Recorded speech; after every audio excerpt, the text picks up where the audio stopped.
पुणे जिल्ह्यातील भोर तालुक्यातील नसरापूर येथे एक अत्यंत धक्कादायक आणि संतापजनक घटना घडली।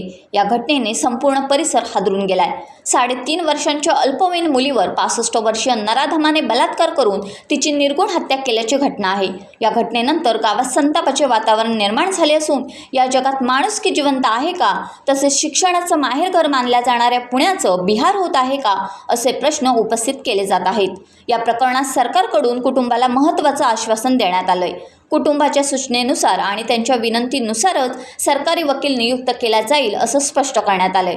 तसेच या प्रकरणात मुख्यमंत्री देवेंद्र फडणवीस यांनी लक्ष घातलं असून गृह विभागाच्या वतीनं आवश्यक ती कारवाई केली जात असल्याचं सांगण्यात आलंय। महिला व बालविकास विभागाच्या वतीनं कुटुंबाच्या दुःखाची जाणीव व्यक्त करत या वेदनेची कुठलीही भरपाई होऊ शकत नाही, मात्र सरकार ठामपणे कुटुंबाच्या पाठीशी उभं राहील असंही आश्वासन देण्यात आलंय।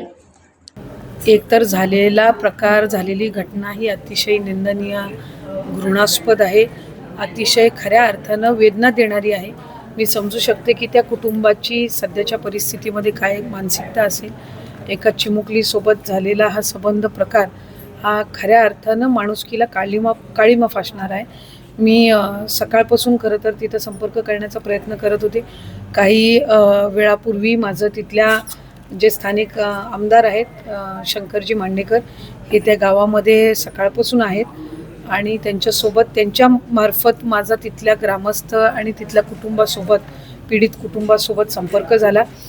राज्याचे मुख्यमंत्री देवेंद्र फडणवीस साहेबांनीही त्यांच्यासोबत फोनद्वारे त्यांचाही संपर्क झाला आणि खऱ्या अर्थानं हा जो संबंध प्रकार घडलेला आहे, आम्ही तिथल्या पोलीस यंत्रणेला सुद्धा सूचना दिलेल्या आहेत की जो आरोपी आहे, जो नराधम आहे, एकतर त्याला कडक शासन होण्याच्या दृष्टिकोनातून, त्याला खऱ्या अर्थानं कडक शिक्षा होण्याच्या दृष्टिकोनातून जी काही त्या ठिकाणी पोलिसांच्या वतीने जी काही कारवाई असेल ती त्या ठिकाणी करण्यात यावी। आणखीन ग्रामस्थांकडे, आणखीन कुटुंबाकडे जर काही अधिकची माहिती असेल जी पोलिसांच्या रेकॉर्डवर अद्यापपर्यंत आलेली नसेल तर ती सुद्धा आणखीन त्याच्यामध्ये नोंदवून घ्यावी। आम्ही त्या कुटुंबाला आणि त्या ग्रामस्थांना सुद्धा आम्ही आश्वासित केलं आहे की त्यांच्या सूचनेनुसारच, त्यांच्या विनंतीनुसारच सरकारी वकील हा शासनाच्या वतीने नियुक्त केला जाईल।